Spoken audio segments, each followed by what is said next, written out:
अब शुरू होने जा रहा है देश का सबसे बड़ा मुकदमा, आपकी अदालत, रजत शर्मा के साथ।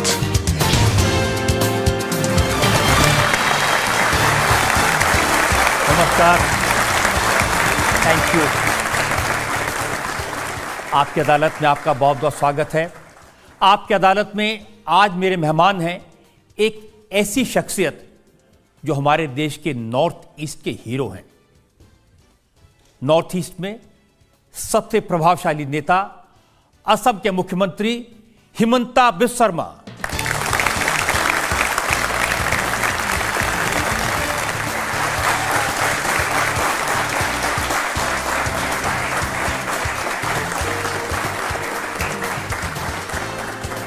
और आपकी अदालत में हमारे आज के इस मुकदमे में हमारे जज हैं जाने माने पत्रकार प्रदीप सिंह।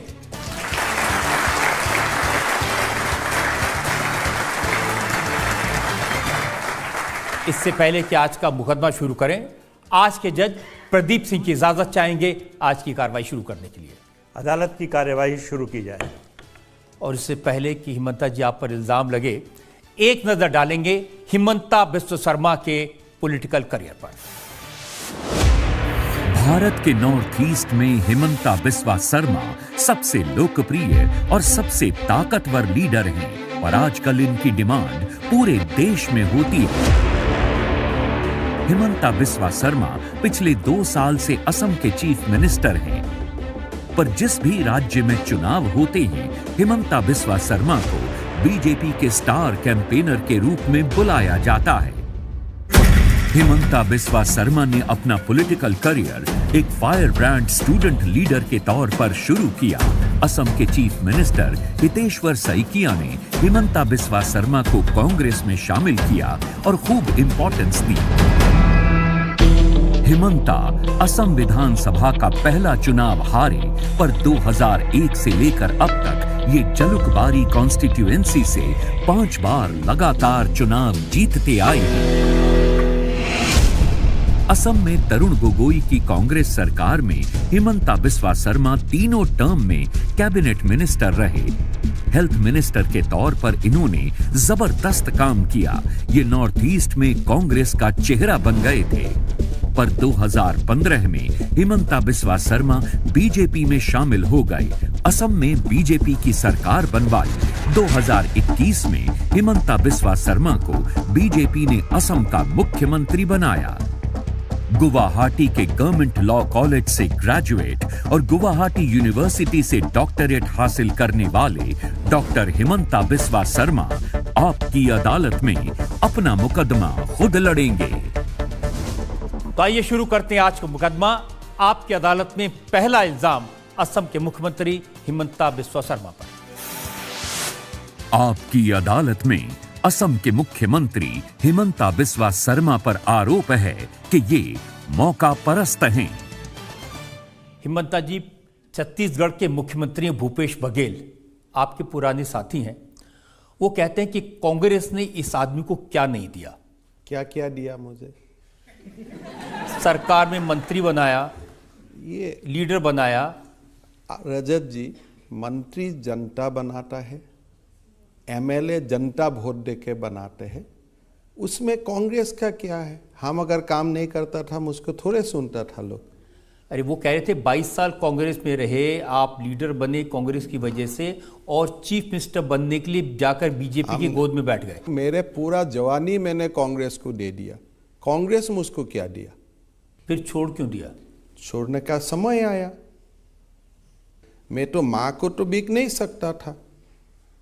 मेरा माँ तो असम है, तो असम का हित के लिए कांग्रेस को छोड़ना पड़ा। हंस हंस के छोड़ दिया। उस समय तो कहते थे कि माँ सोनिया गांधी हैं, भाई राहुल गांधी हैं। मेरा तो माँ का नाम नीलानीली देवी है। मैं कभी सोनिया गांधी को माँ नहीं समझा। हाँ, सोनिया गांधी अच्छी है, वहाँ तक ठीक है। लेकिन जो कांग्रेस का लोग बोलते हैं ना कि आप गांधी परिवार को बिट्रे कर दिया, यार गांधी परिवार और हिमंता बिस्वा शर्मा का परिवार का बीच में क्या डिफरेंस है? आप भी एक परिवार है, रजत शर्मा जी का एक ही परिवार है। They are not on higher pedestal. वो तो बहुत हायर पेडेस्टल हमेशा रहे हैं। खुद को समझता है। हमारा तो नहीं लगता है, बिकॉज हम तो बातचीत करके देखा हूं, मेरा तो ऐसा कुछ भी एक दिन भी कुछ नहीं लगा कि मेरे से या मैं जो लोगों से काम करता हूं उनसे कोई हायर पेडेस्टल में रहने का उनका अधिकार भी है। देखिए, मैंने तो सुना है कि उस जमाने में आप सोनिया जी के करीब थे, राहुल गांधी के करीब थे, और अगर नॉर्थ ईस्ट में, अगर असम में कुछ नहीं हो रहा था तो आपको जाके राहुल जी को बताना चाहिए था, सोनिया जी को बताना चाहिए था। सोनिया गांधी का साथ मेरा रिलेशन अच्छा था, टू द एक्सटेंट कि आप मिजोरम में चुनाव हो, आप जाके काम करो, मणिपुर में चुनाव है, आप जाके काम करो, तो मैंने तो सब कुछ दिया। जब मैंने सोनिया जी को जाके पूछा कि भाई आपने तो सब लिया, अभी आपका देने का समय है, आप भी दे दो, तब तो दे नहीं सका, तो अभी उसका क्या वैल्यू रहेगी, आप बताइए। तो आप राहुल जी के पास चले जाते जो दे सकते। क्यों चला जाए? राहुल जी मेरा घर में आए, मैं उनका घर में क्यों जाऊं? जरूरत क्या है? मैंने जब बुलाता है सब लोगों का साथ बुलाए तो किया, लेकिन राहुल जी का घर जाओ, सोनिया जी का घर जाओ, कभी ये भी खबर करो सोनिया जी भी मेरा घर में आते हैं, राहुल जी भी मेरा घर में आते हैं। जब आप गए राहुल गांधी को मिलने तो राहुल गांधी ने आपसे ज्यादा ध्यान अपने कुत्ते पर दिया? नहीं, वो थोड़ा स्टोरी को आपको ये करना पड़ेगा। राहुल गांधी हम लोगों को बुलाया, मुझको नहीं बुलाया। किसको बुलाया? तरुण गोगोई को बुलाया। किसको बुलाया? सीपी जोशी को बुलाया, अभी जो राजस्थान असेंबली का स्पीकर है, मुझको बुलाया, और साथ में असम का पीसीसी का अध्यक्ष था अंजन दत्त जी को बुलाया। हम रूम में गया, बातचीत शुरू हुआ। 5 मिनट बातचीत शुरू होने का बाद उनका कुत्ता आया, और जहां हमारा टेबल में चाय और बिस्कुट सर्व हुआ था उसी से कुत्ता भी खाने लगा। तो मैंने तीनों को देखा, तीनों आराम से खा रहा था वही टेबल से, तो मेरा लगा, मैं तो पहला बार गया था, मेरा लगा उनका वो कल्चर ही है टेबल से एक साथ खाने का कुत्ते का साथ। मैं बोला उसमें तो मैं नहीं हो सकता हूं।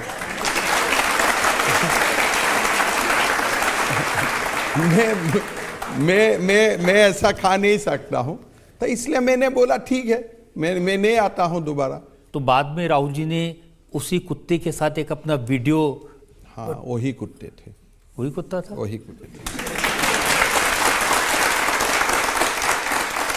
लेकिन जब वो वीडियो उन्होंने डाला तो लोगों ने आपका नाम लिख के, कांग्रेस के लोगों ने लिखा कि देखिए ये कुत्ता ज्यादा वफादार निकला। देखिए, ये वफादारी का हिसाब यहाँ कहाँ आ गया? थोड़े हम वफादारी करने के लिए कोई पार्टी में ज्वाइन करता हूँ। वफादारी का मतलब क्या है? मुझे कोई तनख्वाह देता है क्या ये लोग? ये पूरा रजत जी नॉर्मली तो ये मानते हैं कि जो इसको थोड़ा सा डिमिस्टिफाई करिए। हाँ, राहुल एक कलीग है एक पॉलिटिकल पार्टी में, वफादारी तो आपका देश के लिए होता है।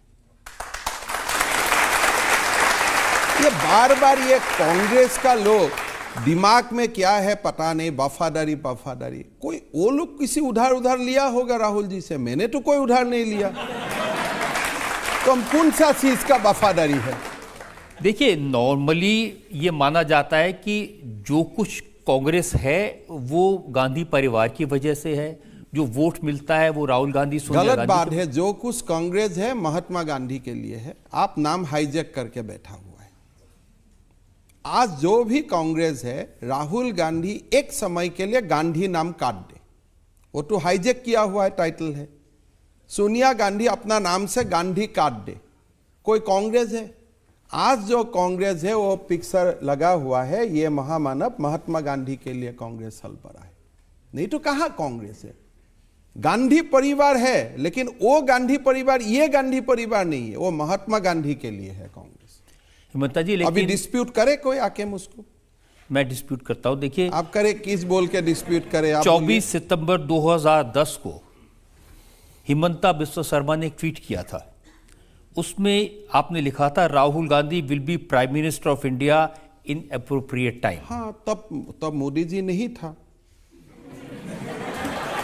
2014 Modi ji come into picture, तब तो हम लोग तो ही सोचता था ना, 2010 में मेरा उम्र भी क्या था, हम लोग का तो मन में ऐसा ही हो गया था कि पहले इंदिरा गांधी, राजीव गांधी, राहुल गांधी, फिर प्रियंका गांधी का बेटा, ऐसा तो कॉन्सेप्ट में मैं भी था। मैं तो अस्वीकार नहीं करता हूँ। सारे लोग जब दूसरा पार्टी ज्वाइन करते हैं अपना पुराना वाला ट्वीट डिलीट कर देता है। मैंने एक भी तो मेरा पुराना वाला ट्वीट डिलीट नहीं किया हूँ। मेरा ट्वीट से ही तो वो लोग खुद के निकाल के वो बोलता है। जो दिन कांग्रेस में ज्वाइन किया था, मुझको तो बहुत लोग जानते भी नहीं था। That day night I could have deleted all my tweets, old tweets, but मैंने इसलिए ट्वीट डिलीट नहीं किया कि मेरा बच्चा को मुझको बता के जाना है, देखो तुम्हारा पापा 2010 में क्या सोचता था, आज क्या सोचते थे। भारत 2010 में ऐसे ही सोचते हैं, आज भारत वो नहीं सोचते हैं। This is the changing picture of India, जो मेरा ट्वीट से आपको दिखने मिलेगा। देखिए, जो आपके कांग्रेस के पुराने साथी हैं वो तो ये कहते हैं कि आपके ऊपर केसेस थे, उनसे बचने के लिए, जैसे पवन खेड़ा का एग्जांपल बताता हूँ, उन्होंने कहा कि नारदा स्कैम में हैं, शारदा स्कैम में हैं, सब में शामिल हैं और आजकल ये फेयर एंड लवली बने हुए हैं। आपको मैं दो बात बोलता हूँ। पहले कांग्रेस का कोई पुराना साथी तो मेरा खिलाफ नहीं बोलता है, सबका साथ मेरा ठीक है, आज भी कोई मेरा खिलाफ कुछ नहीं बोलते हैं। सेकंड, मेरा नाम से कौन सा केस है, कौन सा देश में कौन सा अदालत है, एक थोड़ा एग्जाम्पल देके बताइए। मैं भी आपको बोल सकता हूं आप बोफोर्स में हैं, लेकिन कुछ तो दिखाना पड़ेगा। अब है मेरा कहां है, मैं तो वही पूछते पूछते पागल हो जाता हूं। भाई कुछ केस नंबर बताओ यार, मैं भी जाके ऑफिसर को पूछ के आता हूं। कहते कि नारदा स्कैम में आपके ऊपर सीबीआई का रेड हुआ था। आप देखिए, सीबीआई मुझको बुलाया था एज ए विटनेस, कोर्ट में चार्जशीट लगा दिया Himanta Biswa Sarma as a witness while I was in Congress, not when I was in BJP. लोग बोलता है डर में जाके बीजेपी ज्वाइन करता है। हमारा ऊपर सीबीआई मुझको बुलाया 2014 में, 2015 बिगिनिंग जनवरी सीबीआई बोला ये एक्यूज नहीं है, ये विटनेस है। फरवरी में जाके सोनिया गांधी का हाथ में कागज दिया, देखो मैडम मैं पूरा क्लीन हूं। फिर भी आप मेरा प्रॉब्लम रिजॉल्व नहीं करता है। अगस्त में जाके मैं बीजेपी ज्वाइन करता हूं। व्हेन आई ज्वाइन बीजेपी, उस समय भी मेरा नाम में कोई केस नहीं है, आज भी केस नहीं है और भविष्य में भी भगवान को प्रार्थना करता हूं मेरा नाम में केस ना बने। लुइस बर्गर का केस भी नहीं है आपके ऊपर? मेरा हिसाब से तो नहीं है, इसलिए मैंने जाके फ्रंटल गुवाहाटी में केस किया। सुप्रिया श्रीदेव जो कांग्रेस की प्रवक्ता है, उन्होंने कहा कि ये सब नादानी है। आपको मैं बताता हूं, मेरा नाम तरुण गोगोई जी ने पहला बार बोला, मेरा नाम में लुइस बर्गर का केस है। मैं गुवाहाटी सेशन कोर्ट में केस किया। मैं बोला भाई मेरा केस नंबर खाली दे दो, मेरा नाम में कहां केस है। तो गोगोई साहब नंबर नहीं दे सके। फिर कोर्ट ने गोगोई साहब को इंजंक्शन लगाया कि इस व्यक्ति का खिलाफ आप मत बोलिए जब तक आप केस नंबर कम से कम नहीं दे सकते।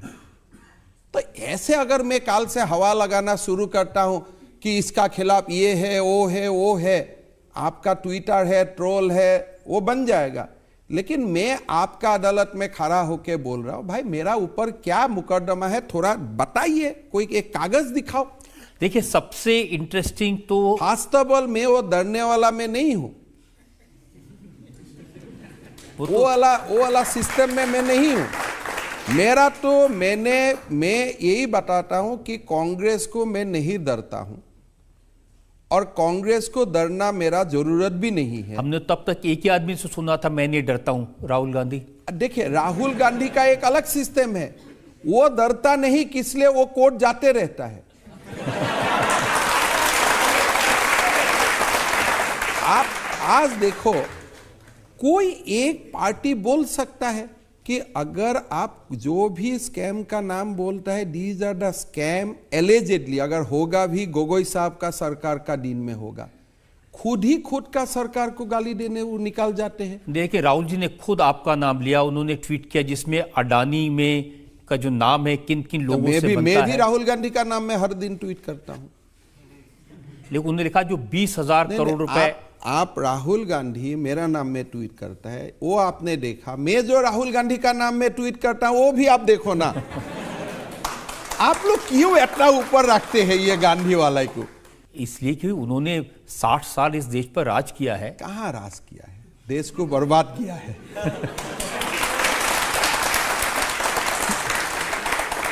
देखिए, उनको तो आपकी ज़्यादा परवाह नहीं है, क्योंकि गुलाम नबी आज़ाद ने अपनी किताब में लिखा है कि जब उन्होंने कहा कि नहीं हिमंता बिस्वा शर्मा को मुख्यमंत्री बना दो, वो छोड़ देगा, तो उन्होंने कहा जाता है तो जाए। हाँ, वो ऐसा ही बोलता है कि कोई जाना है तो जाओ, किस लिए, तभी तो अकेला रह सकता है, नहीं तो उनका लेवल का तो और कोई बहुत लोग है। अगर सारे लोग पार्टी में रहता है, कोई दिन तो उनको ही पार्टी से निकाल देगा, तो इसलिए वो बोलता है जो इतना लोग जाना है जाओ, अकेला मैं रहूंगा।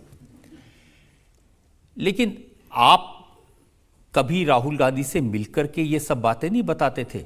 देखिए, मैं राहुल गांधी को बचपन से जानता हूं and I was never impressed by his merit. तो मैं कांग्रेस में भी रहता था, मैं 10 बार सोनिया गांधी को मिलने जाता था, लेकिन मैं राहुल गांधी को मिलने नहीं जाता था। इसलिए I am never impressed by his merits, his deeds, his arguments, logic, his capacity to do public service.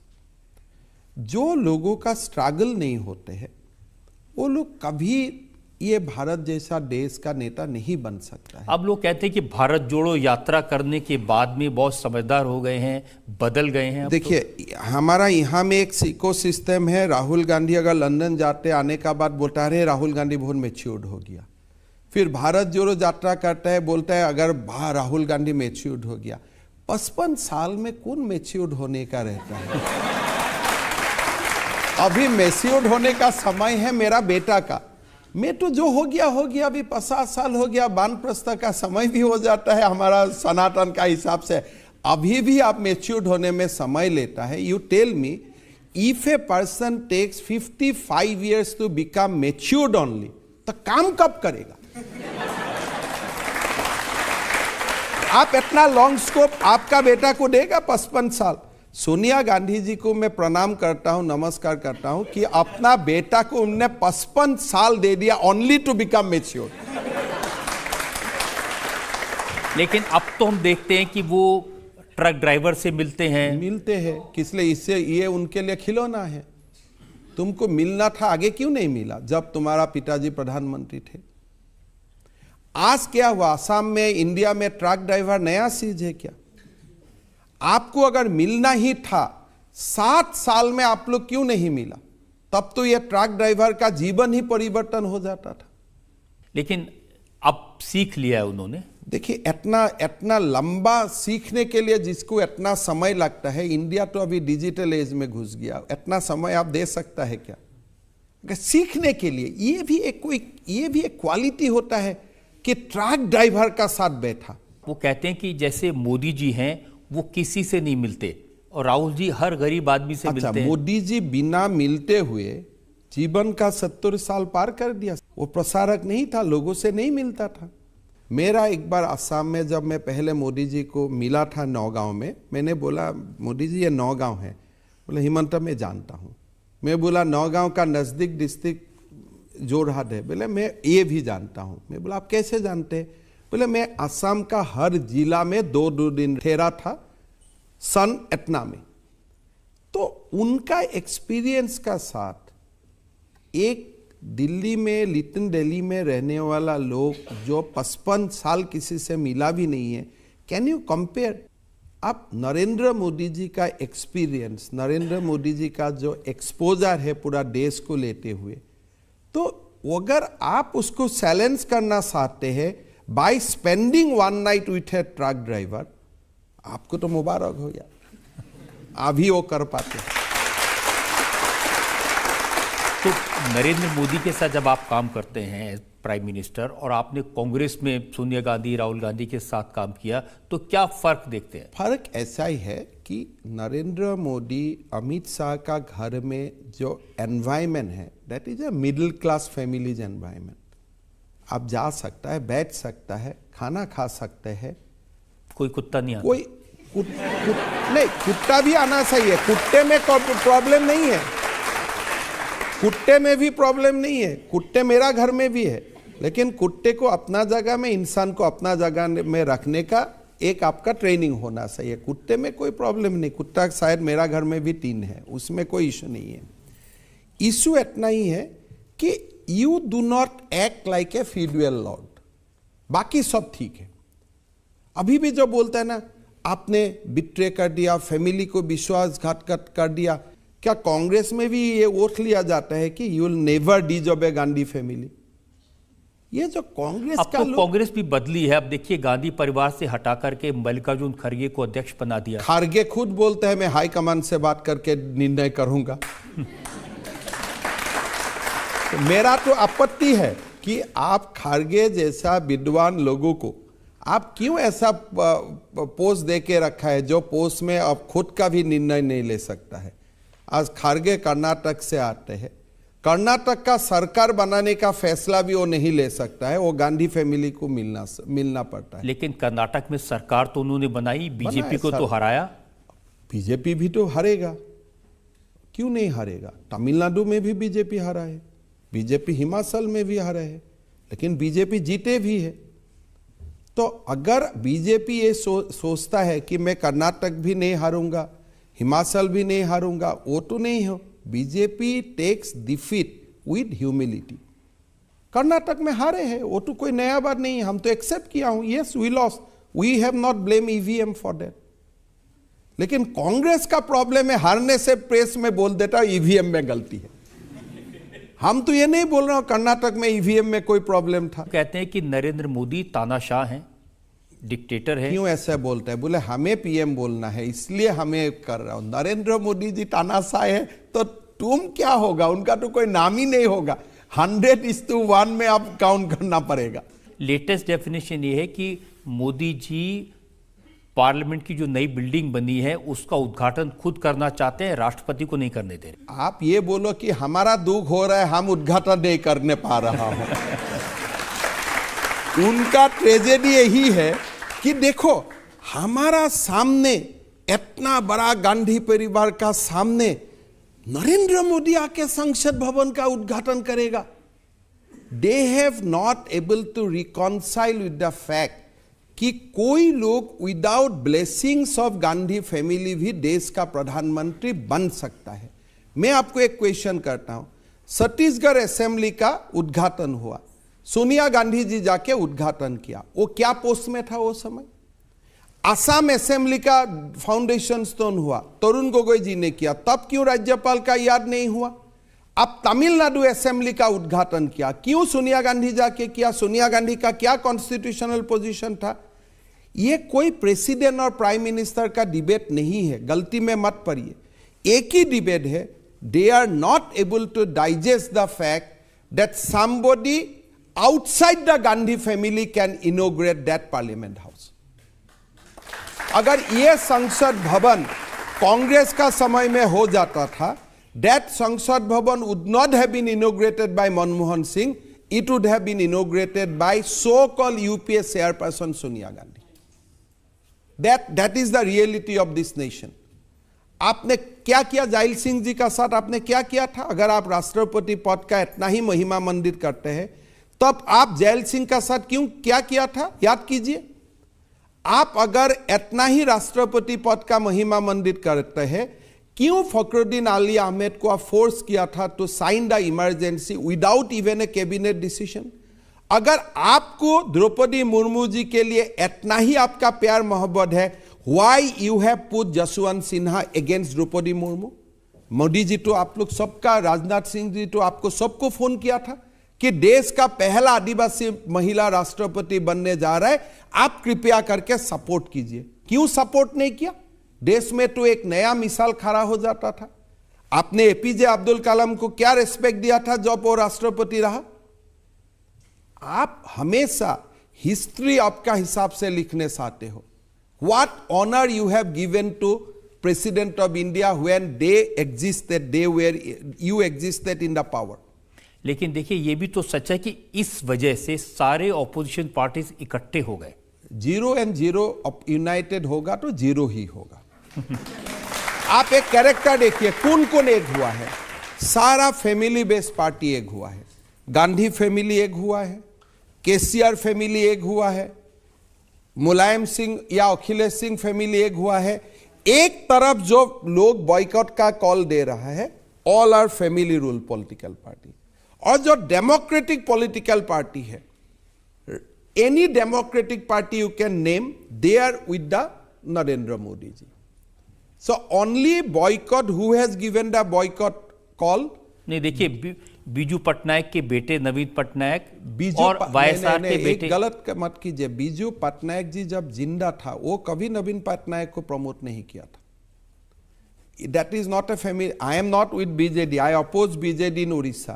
But after demise of Biju Patnaik, Naveen Patnaik from his own political party called BJD. Biju Patnaik Janata party में था। उनका party का legacy नवीन पटनायक ने कभी नहीं लिया है।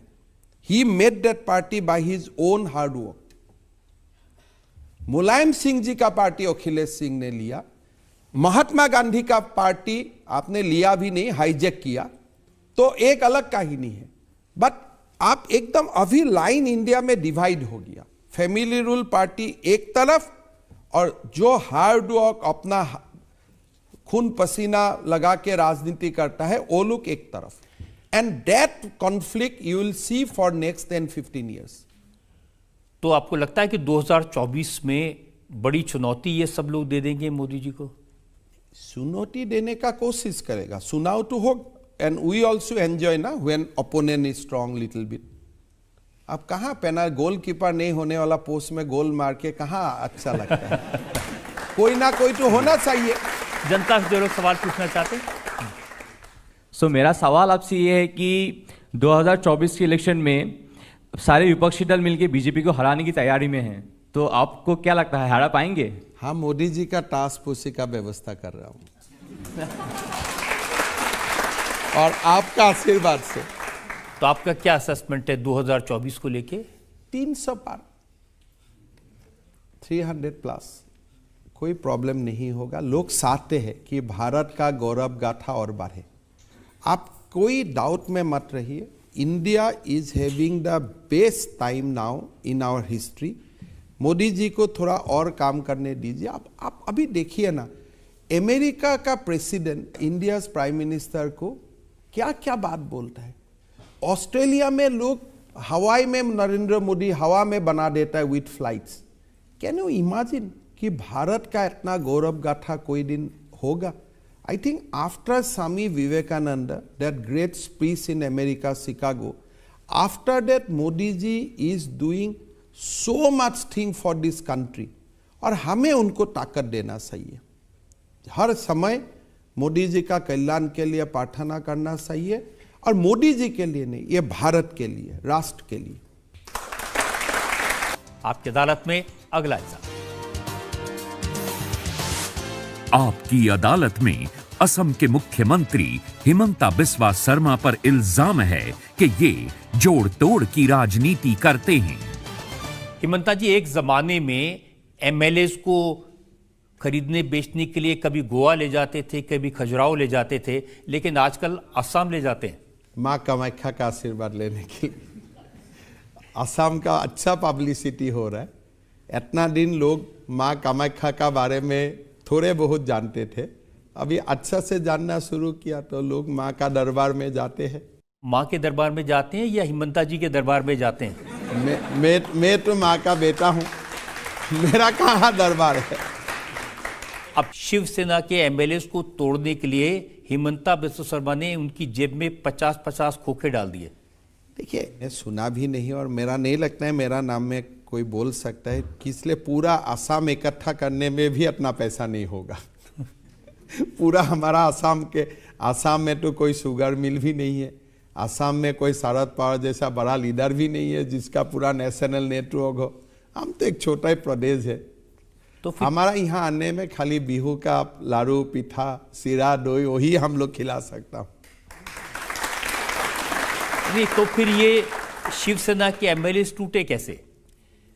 वो लोग टूटा होगा उद्धव जी का नाराज बनते हुए, और कैसे टूटेगा? अगर एक पार्टी में कोई टूटता है, किसी गलती तो पार्टी में ही होगा। मैं सुना कि वो आके होटल में रह रहे थे, रात को 12 बजे हिमंता बिस्वा शर्मा गए और खेल बदल दिया। हमने वो लोग से तो मैंने नहीं मिला, एक प्रेस का आप लोग का ही पूरा प्रेस का लोग गया था, किसी का बुखार हुआ था तो मैं थोड़ा मदद किया था आउटसाइड द होटल।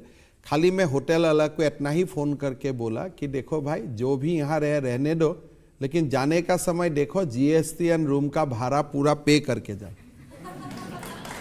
हमारा अच्छा फायदा हुआ। अब केजरीवाल गए थे शरद पवार को मिलने, तो वो कह रहे थे कि हमारे एमएलएस को भी अब असम बुलाया जा रहा है। आना चाहिए उनका एमएलए भी, जितना जल्दी हो इतना जल्दी आना चाहिए। मैं तो न्योता भी देता हूं, आप केजरीवाल जी खुद छोड़ो, जल्दी हो। तो असम में अब ये मोल भाव होता है एमएलएस का। देखिए, असम में आने से एमएलए को ताकत मिलेगा। वहाँ में कामाख्या माँ है, महापुरुष श्रीमंत शंकरदेव का टीचिंग्स है। असम आने से आपको ताकत ही मिलेगा। और लक्ष्मी दर्शन भी कराते हैं उन्हें। लक्ष्मी तो हमें लेना है, हमें देना तो नहीं है फिलहाल। 10 साल का बाद अलग बात है। अभी तो आप भी आएगा तो हम आपसे मांग ही लूंगा, हमारा कहाँ ताकत है। 10 साल का बाद कोशिश कर रहा हूँ कि हम भी देने का सिचुएशन में आ जाऊं। अभी कहाँ हैं हम लोग। लेकिन ये सच नहीं कि असम पॉलिटिकल टूरिज्म का ऐसा सेंटर बन गया है जिसके बारे में लगता है कि हर बार। मेरे लिए गौरव का बात है कि असम पॉलिटिकल कल्चरल टूरिज्म का एक सेंटर बन रहा है, तो बनना चाहिए। जो भी पार्टी है सबका एमएलए लाना है तो ले आइए असम में, होटल बुक रहे। कांग्रेस को भी कहीं से किसी को तोड़ना है वो भी असम में ले आइए, मैं सिक्योरिटी वगैरह दे दूंगा, क्या प्रॉब्लम है। इट इज अ प्लेस, अच्छा प्लेस है, टूरिस्ट प्लेस है। और लोग जानते हैं कि असम का लोग कभी होटल का नजदीक भी नहीं आएगा। हमारा काम अलग, आपका काम अलग। It's a good place. Hotel Radisson है गुवाहाटी में, अभी एक मे फेयर भी खोला है। जिसका भी जो आना है आ जाइए। कांग्रेस के एक नेता हैं कुमार जयमंगल सिंह, उन्होंने तो शिकायत की है कि असम के मुख्यमंत्री ने झारखंड में सरकार गिराने के लिए एमएलएस को 10-10 करोड़ ऑफर किए। हमारा, मैं इतना ही बोलता हूं ना कि असम का सीएम को 10 करोड़ देने के लिए हमारा बजट को भी तो देखना पड़ेगा ना। हमारा बजट में है क्या? बहुत ही हम लोग अभी जाके थोड़ा कुछ बना हूं। We are not very rich state, अभी आगे जाके होगा, मेरा विश्वास है। तो किसी को अगर 10 करोड़ का सपना है तो असम में मत आओ। तो इतना वी कैन नॉट अफोर्ड। या फिर यह है कि कहीं और से पैसा आता है, असम में सिर्फ उसका रास्ता मिलता है। इतना बढ़िया रास्ता दिल्ली मुंबई होने से को रास्ता भी, आप मैप देखिए ना, वहां कोने में जाएगा फिर घूम के इधर आएगा। तो दीज आर कंप्लीटली। लेकिन झारखंड के 3 एमएलए पकड़े गए थे पश्चिम बंगाल में, जिनके पास से कैश मिला था और वो असम से होके गए थे। मिला होगा कैश, लेकिन वो अमाउंट तो 10 करोड़ नहीं है ना, 7-8 लाख रुपया मिला होगा। उनका वो एक्सप्लेन करे, हमारा क्या है। वो कांग्रेस का एमएलए है, अभी भी तो उनका ही साथ पड़ा हुआ है। मेरा बात एकदम क्लियर है कि देखिए, झारखंड हो बाकी स्टेट हो, in any way through democratic election हमें ही जीतना है झारखंड में। हम क्यों झारखंड में तोड़फोड़ करें? It is just a patience waiting of another 9 months. जो पैसा आप अभी हवा लगा दिया ना, मैं कोशिश कर खर्चा किया हूं इलेक्शन में। अभी लोग मुझको जो काम मेरा 10 रुपया में होता था वो 100 रुपया का बिल ला के थमा देगा कि तुम्हारा पास पैसा है।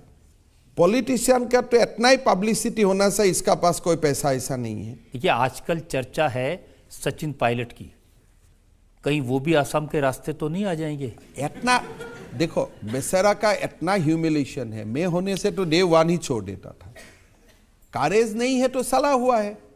लेकिन तो मैं सचिन पायलट जी बीजेपी आए, कांग्रेस जाए, कहीं जाए, आई एम नॉट इंटरेस्टेड, बिकॉज मैं राजस्थान का पॉलिटिक्स में फॉलो बहुत ज्यादा नहीं करता हूं, नॉर्मल जितना टीवी में देखता हूं।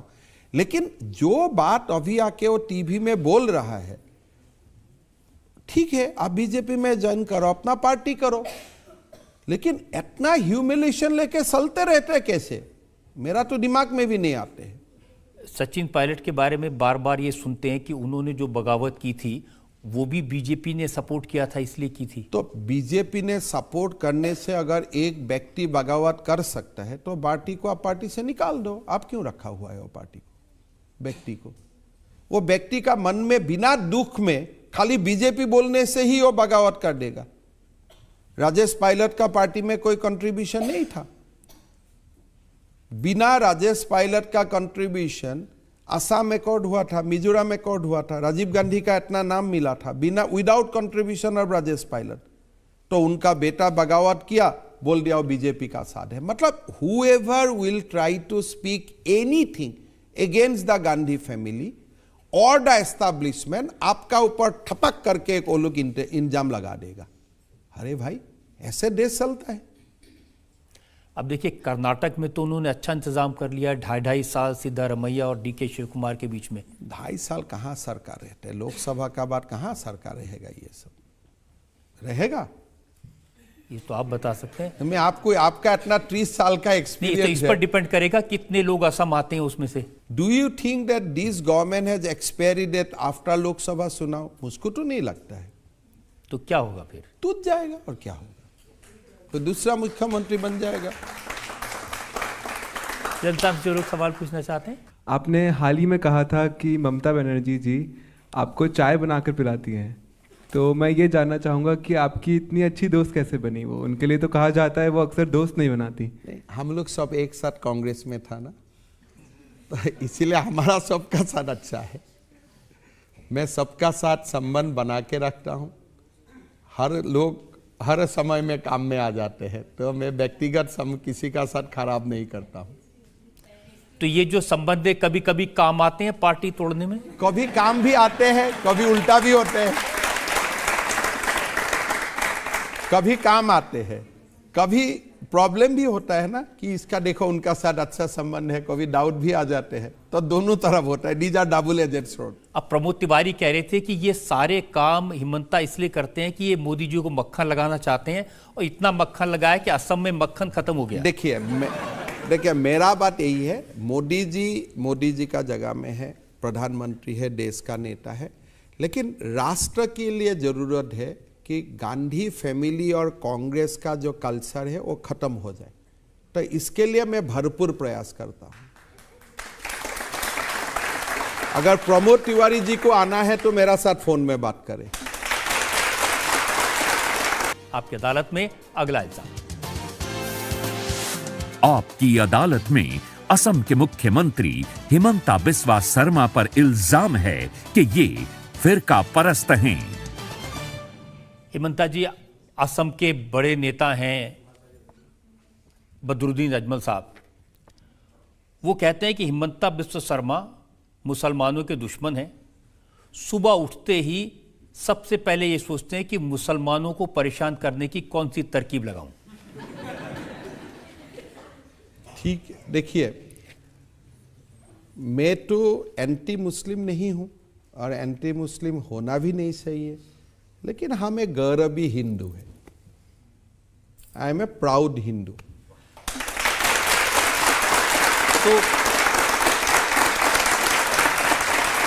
प्राउड हिंदू होने का मतलब ये थोड़ी है कि 600 मदरसे बंद कर दो, फिर 300 की और लिस्ट बना लो, सारे मदरसों को बंद कर दूंगा। देखिए, हिंदू चाहते हैं कि सबका भला हो।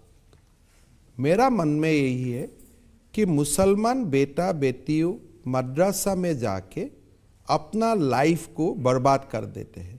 तो एक शुद्ध सनातनी होने का नाते मैं मुसलमान का भला सोचता हूं, इसीलिए मैं सोचता हूं कि मदरसा का बंद हो जाना चाहिए। हर मुसलमान बेटा बेटी डॉक्टर इंजीनियर बनना चाहिए। हिमंता जी, मुसलमान का बेटा क्या बनेगा, कहां पढ़ेगा, ये आप थोड़ी तय करेंगे, उनको तय करने दीजिए। तय तो वो करेगा, लेकिन मैं जितना आप मदरसा बंद करने के तो वो कहां पढ़ेगा? देखिए, तय तो उनका पिता माता ही करना पड़ेगा। इकोसिस्टम बनाना मेरा काम है। तो मैं एक इकोसिस्टम बना दिया हूं कि भाई आपका यहां स्कूल है, कॉलेज है, आप जाके डॉक्टर इंजीनियर बने। तो वो इकोसिस्टम बनाने का काम मेरा है, निर्णय लेने का काम उनका पिता माता है, कोई मुसलमान पॉलिटिशियन का नहीं है। ऐसा तो नहीं है कि मदरसों में पढ़े हुए लोग डॉक्टर इंजीनियर नहीं बनते, मदरसों पढ़े हुए लोग कहां बनते हैं?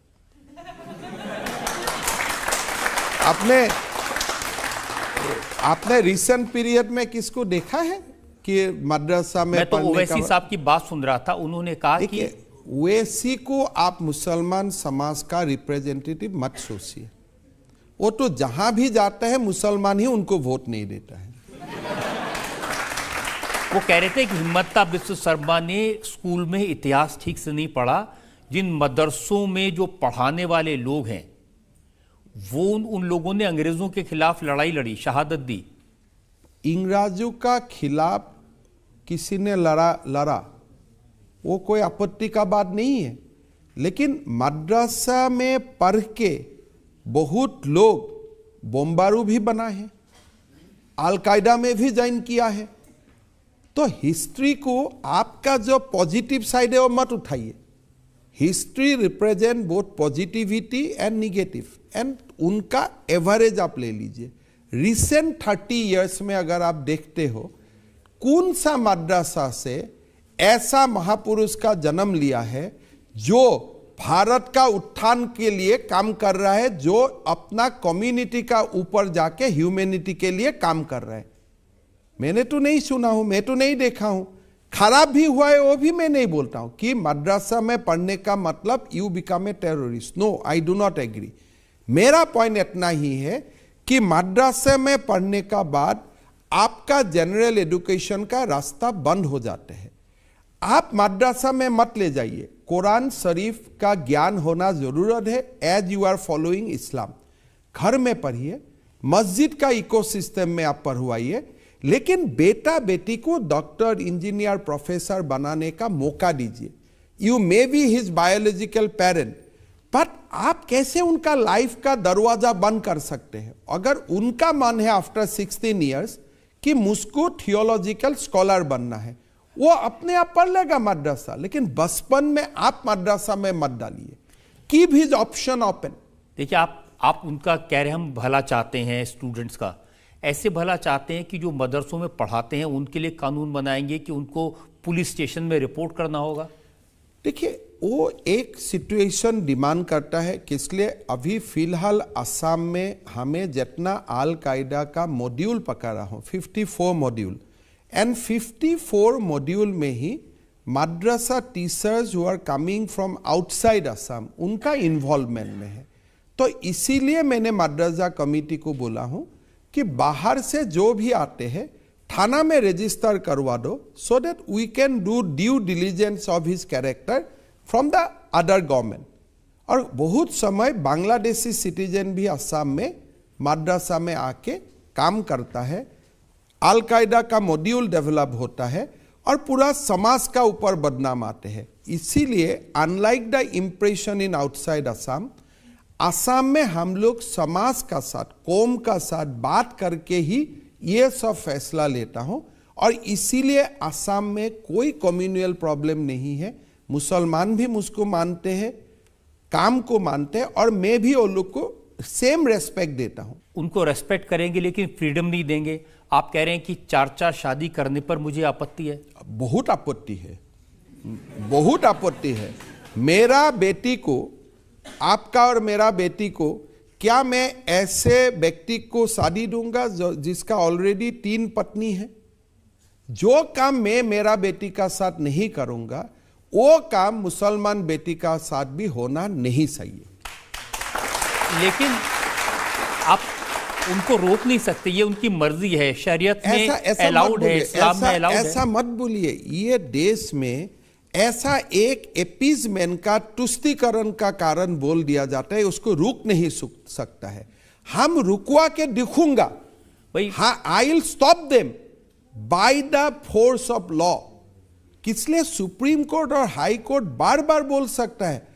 कानून में, भारत का संविधान का डायरेक्टिव प्रिंसिपल में बोला हुआ है कि आप यूनिफॉर्म सिविल कोड बनाओ। कांग्रेस ने एक दिमाग में डाल दिया लोगों का कि you cannot reform Muslim personal law. Indian constitution directs, not advice. Indian constitution directs all political people including the people in government to work and to bring reform in Muslim personal law. ये हमारा कर्तव्य है। हिमंता जी, जब uniform civil code होगा तब होगा। आज तो उनको अलाउड है इस्लाम में। जब होगा मतलब क्या है? हमें तो करना है। जब मियाँ बीवी राजी तो क्या करेगा काजी? अरे ऐसा मियाँ बीवी राजी होता है क्या? तो बीबी को तो जबरदस्ती राजी करवा जाता है because of some kind of reason. आप ऐसा बोल सकते हैं, ये क्या बीबी के लिए एक डिफामेटरी नहीं है? आपका हस्बैंड हो गया 70 इयर्स और वाइफ हो गया 28 इयर्स, 24 इयर्स, ये उनके बीच का मामला है ना, आप क्यों आ कभी रहे हैं? यही गलत है। वो हमें क्यों वोट नहीं देता है? नहीं देता क्या आपको? हमें क्या हिंदू के नहीं, हमें क्या मतलब कोई मिनिस्टर को वोट नहीं देता है? आप जो एक दो सोसाइटी करके रखा है कि वो लोग का बाद वो लोग को करने दो। अरे बाबा, they are people of India. India में दो समाज नहीं है। आप सारे काम ऐसे कर रहे हैं। आपने चाइल्ड मैरिजेस पर रोक लगाई और अजमल साहब कह रहे हैं कि इसमें 90% जो मुस्लिम नौजवान हैं उनके खिलाफ केस बनेंगे। अगर आप चाइल्ड मैरिज करते हो तो 99 भी बन जाएगा। कानून है, कानून को आप अगर वायलेशन करेगा, हिंदू भी वायलेट करेगा, हिंदू अरेस्ट होगा, मुसलमान वायलेट करेगा, मुसलमान अरेस्ट होगा। I to arrest them as a citizen. Religion तो मैं देखता भी नहीं हूं, वो अजमल का काम है, ओवैसी का काम है रिलीजन का ठिका लेना, मेरा तो काम वो नहीं है। उनकी तो सलाह ये कि हिंदू लड़कियों को भी कम उम्र में शादी कर लेनी चाहिए, क्योंकि अब जमाना बदल गया है। मालूम है, वो ऐसे बोलते हैं, लेकिन क्या आप करने देगा? हिंदू लड़कियों का उनका जो सलाह है, वो क्या सलाह आप मान सकते हैं? वो सलाह जो वो भी सलाह देता है कि हिंदू को भी कम उम्र में शादी करना है, do you think they have some regard from human values? ये जो टीवी में आके वो लोग बोलते हैं, उनका आप उनका सोच समझ सकता है कि how they treat girls, how they treat the other gender. लेकिन अब तो मां नहीं समझता है। अब तो कर्नाटक में मांग हो रही है कि हिजाब पर जो पाबंदी लगाई थी स्कूलों में, कॉलेजेस में, वो पाबंदी हटा ली जाए। देखिए, civilisational battle for values continues for many years. आज आपका दिन है, आप पाबंदी उठा दो, हमारा दिन आएगा, हम पूरा पाबंदी लगा दूंगा। धर्म एक ही टेन्यूर में एस्टैब्लिश नहीं होता है, इसीलिए कोई हमारा जो भारत का लोग है, सनातनी है, कभी कभी इम्पेशेंट हो जाते हैं, ये काम क्यों नहीं हुआ, ये काम क्यों नहीं हुआ। These are long battle. Bharat का लोग राम मंदिर बनाने के लिए 500 साल खपाया। अब हिजाब का भी बैन उठाने के लिए, हिजाब में भी बैन, स्कूल में, we are not against hijab, आप घर में हिजाब लीजिए। I am not at all oppose to your religious culture. आप घर में, मार्केट में आते हैं, आपको हिजाब पसंद है या this is a religious dictum, आप हिजाब लीजिए, मेरा कोई आपत्ति नहीं है। बट स्कूल में जब फिजिक्स का क्लास चल रहा है, अब हिजाब विल हेल्प यू और नॉट? और एक ही क्लास में uniform means what? That there is no religion, no poor rich, हम लोग एक यूनिफॉर्मली विल बी देयर। वहां में why you bring something which is against the concept of uniform? तो ये मैं मानता हूं कि इसलिए आज भी नरेंद्र मोदी जी या बीजेपी का देश में सारे प्रदेश में शासन नहीं हुआ है। The battle for dharma still continues, we are not reach the climax. तो इसीलिए ये कभी वो कभी हम, ये चलता रहेगा। तो ऐसी बातों से नहीं लगता कि आप बिल्कुल एंटी मुस्लिम हैं, मुसलमानों के खिलाफ हमें हैं? तो मुझको तो मुस्लिम समाज आके अवार्ड देना चाहिए कि मुस्लिम बेटी के लिए मैं इतना सोचता हूं। मेरा अगर मैं बोलता हूं मुस्लिम बेटा बेटी को डॉक्टर बनना है, क्या मैं अगेंस्ट हूं? अगर मैं बोलता हूं कि मुस्लिम बेटियों का एक ही हस्बैंड होना चाहिए, मैं क्या मुसलमान का खिलाफ हूं?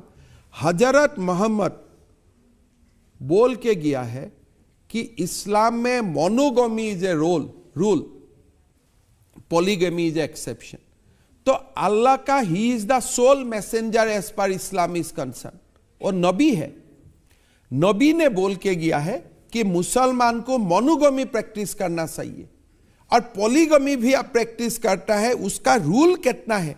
You have to take consent from the existing wife, and that consent has to be voluntarily।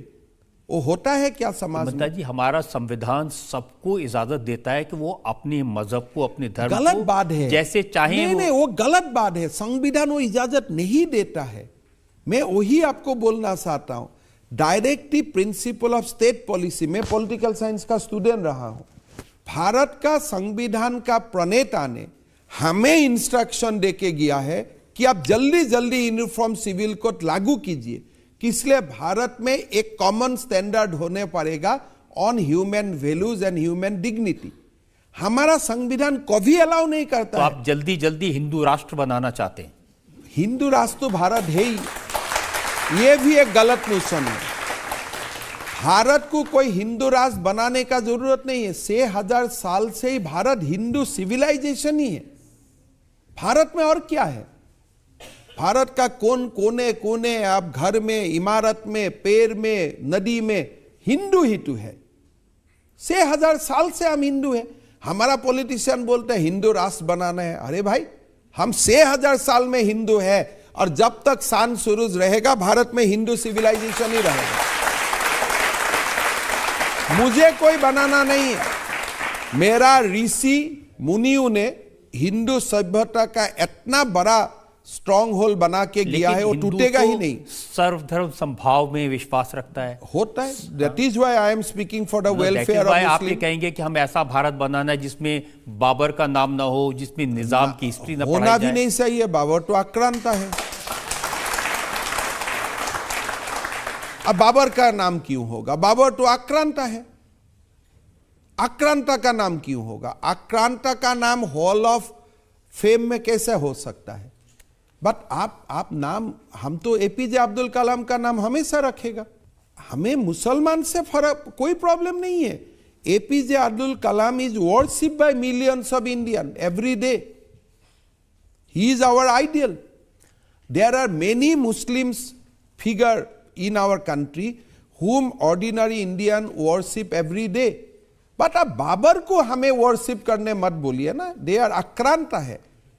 देखिए, जो अजमल साहब हैं उन्होंने बड़ी अच्छी बात की। उन्होंने कहा कि मोदी जी तो चाहते हैं कि देश के मुसलमान वोट दें, बीजेपी के साथ खड़े हों, लेकिन ये हिमंता और योगी आदित्यनाथ ये दोनों मुसलमानों को दूर कर देते हैं। इन माई केस हम जो कर रहा हूं 10 साल का बाद देखिए, 15 साल, 20 साल, that tussle will be there.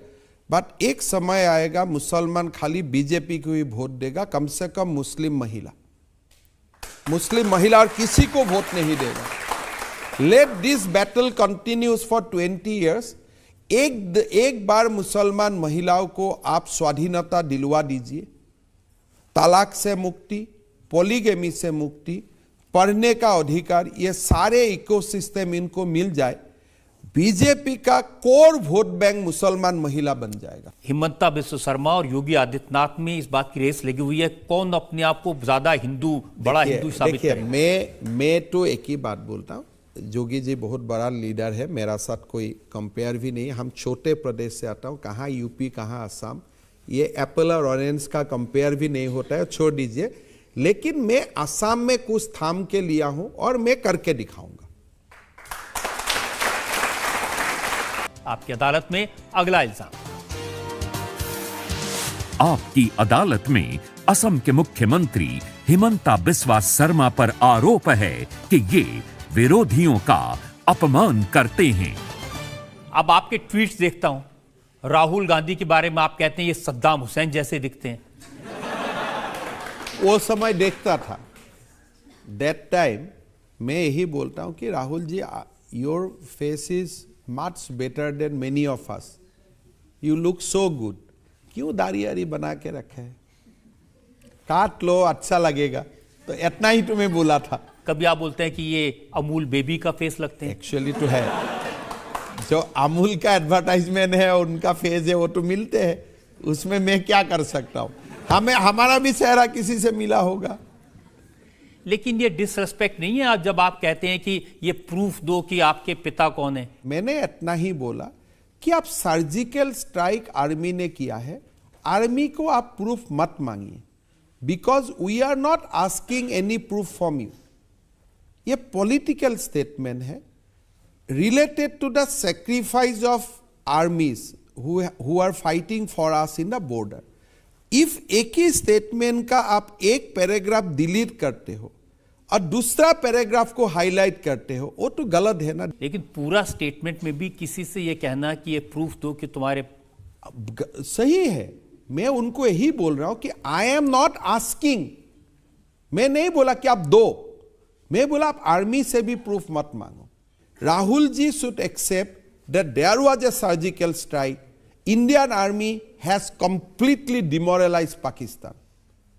The way we don't ask for the proof of everything, you also don't ask proof from army. ये स्टेटमेंट में गलती कहां है? इसमें ही नहीं, अब उन्होंने भारत जोड़ो यात्रा की इतनी सफल थी, आप कह रहे हैं कि उनको पाकिस्तान में यात्रा निकालनी करना सही है, किसलिए भारत टूटा कहां? नहीं, आप मुझको पूछो 1947 इंडिया टूट गया बिटवीन इंडिया एंड पाकिस्तान। अगर किसी को अभी भारत जोड़ो यात्रा करना है, वो तो पाकिस्तान में ही करना पड़ेगा ना, वो भारत में क्यों करेगा? India is United. अगर फिर भी आपको करना है, आप नागालैंड में करो, जहां there is a demand for secessionism, थोड़ा बहुत। असम में करो, वहां भी अल्फा सोवरेनिटी डिमांड कर रहा है, लेकिन साउथ इंडिया का लोग कभी सोवरेनिटी डिमांड नहीं कर रहा है, तो आप वहां क्यों कर रहे हैं? आपको राहुल गांधी से प्रॉब्लम क्या है? मेरा क्या प्रॉब्लम है? उनके मोदी जी से प्रॉब्लम है। अभी मोदी जी पार्लियामेंट हाउस शुरुआत करेगा, इतना बड़ा पार्लियामेंट हाउस बनाया। पहले आपने बोला कि पार्लियामेंट हाउस बनाया क्यों, इतना पैसा क्यों खर्चा किया? Now the parliament house is done, अभी बोल रहे मोदी जी आप इनॉग्रेट क्यों करते हो? तो राहुल जी को आंसर देना है, भाई तुम्हारा मोदी जी से प्रॉब्लम क्या है? मोदी जी को तो देश का लोग वोट से सुना है। अब देखिए, आप प्रियंका जी के बारे में तो आप कुछ नहीं कहते, जरूरत नहीं होता है। और उन्होंने कहा कि हम सब लोगों को राहुल गांधी से सीखना चाहिए। क्या सीखना चाहिए? कौन सा चीज सीखना चाहिए? क्या दिमाग खराब करने वाला बात बोलते हो?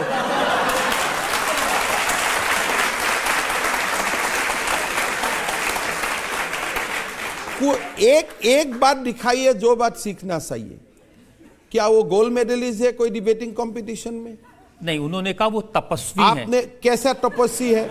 अगर आप अमेठी में, मैंने 1996 में मैं जालुकबारी में चुनाव हारा, 2001 तक जब तक मैं नहीं जीता, मैं वहां तपस्या करके बैठा रहा। आप अमेठी से क्यों भागा केरला तक? आपने भगा दिया। क्यों भागा आपने? आपको जो अमेठी ने आपका पिता को एमपी बनाया, आपको एमपी बनाया, कोई एक बार आप हार गया, आप इतना नाराज हो गया अमेठी का लोगों से? यू आर नॉट ए, आपसे कोई सीखे? क्यों सीखेगा आपसे? अगर आप हारने का बाद भी हर बार अमेठी हर महीना जाता था, आई वुड हैव से कि लर्न फ्रॉम राहुल गांधी। क्या बात सीखे? उन व्यक्ति में क्या है? देश का मजाक उड़ाए लंदन जाके, वो सीखे?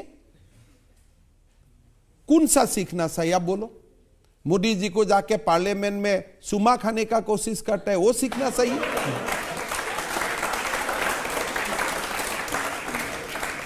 नहीं, प्रियंका ने कहा कि उनसे यह सीखना चाहिए कि कैसे वो मोदी जी से डरते नहीं हैं। डरते नहीं है, मोदी जी से डरते नहीं है, डरना भी नहीं सही है। कानून से तो डरो। आपका कानून ने एमपी डिस्क्वालीफाई किया है, तो आप कानून को क्यों आप गाली देते हो? आपने उनकी एमपीशिप ले ली, आपने उनका घर ले लिया, अब क्या करेंगे? नहीं, रजत जी आप खुद बोलो कि राहुल जी का पहले किसी का एमपीशिप नहीं गया था, कांग्रेस का ही 20 एमएलए एमपी का सीट गया था। सुप्रीम कोर्ट का ऑर्डर है कि आप डिस्क्वालिफिकेशन होगा तो शाम को ही आपका एमपीशिप खत्म हो जाएगा। Why you are challenging the judgment of the Supreme Court? बार बार आप बोल के कि मोदी ने डिस्क्वालीफाई किया, जस्टिस पटनायक ने आपको डिस्क्वालीफाई किया है।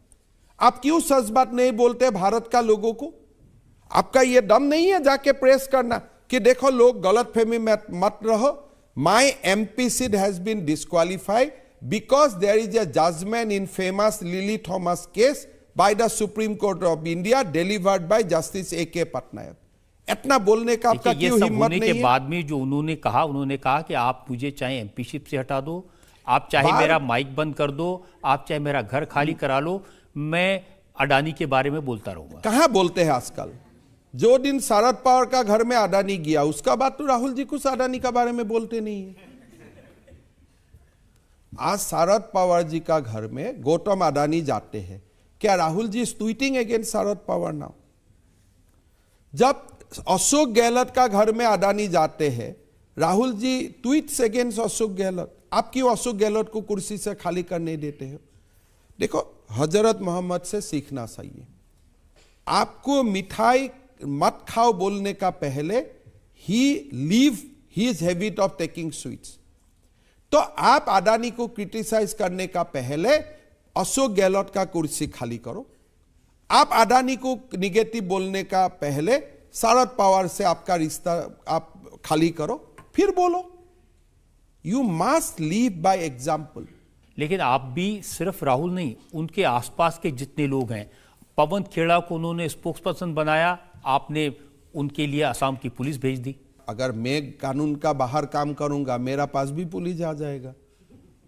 पुलिस तो आपका ही है ना। यूथ कांग्रेस वालों के पास से आते, उनके श्रीनिवास उनके प्रेसिडेंट हैं, उनके खिलाफ हम लोग का घर में कितना पुलिस आता है? हम रोना धोना करता हूं क्या?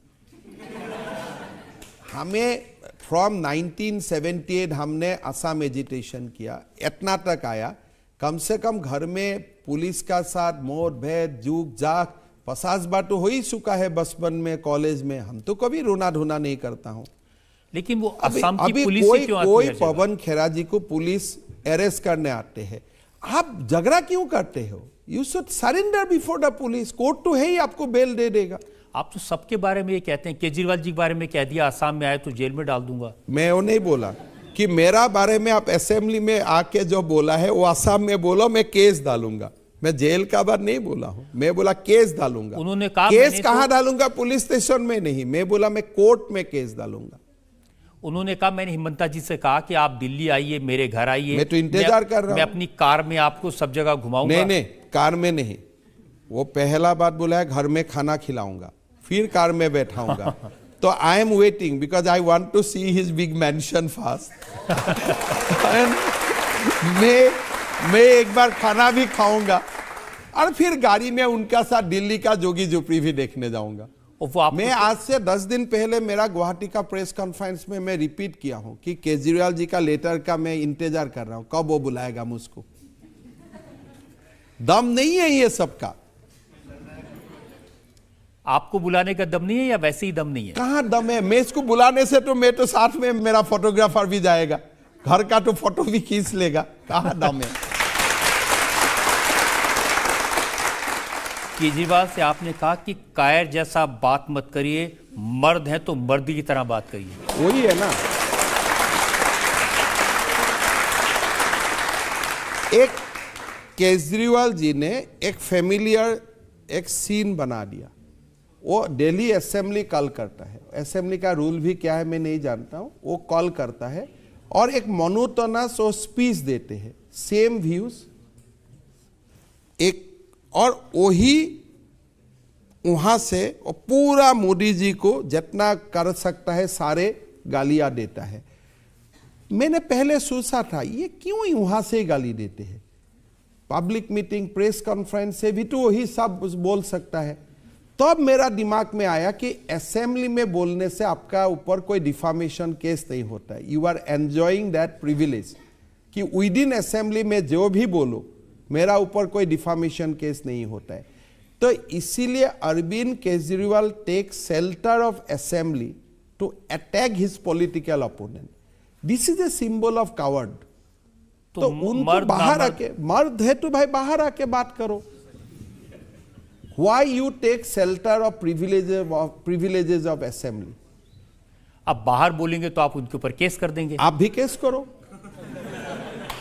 मैं तो पुलिस थाना में तो केस नहीं करूंगा, कोर्ट में ही तो केस करूंगा। मैं केस नहीं करूंगा, उनको क्या मैं जाके प्रणाम करूंगा, भाई साहब आपने इतना अच्छा मेरे लिए बात बोला। Why you expect that?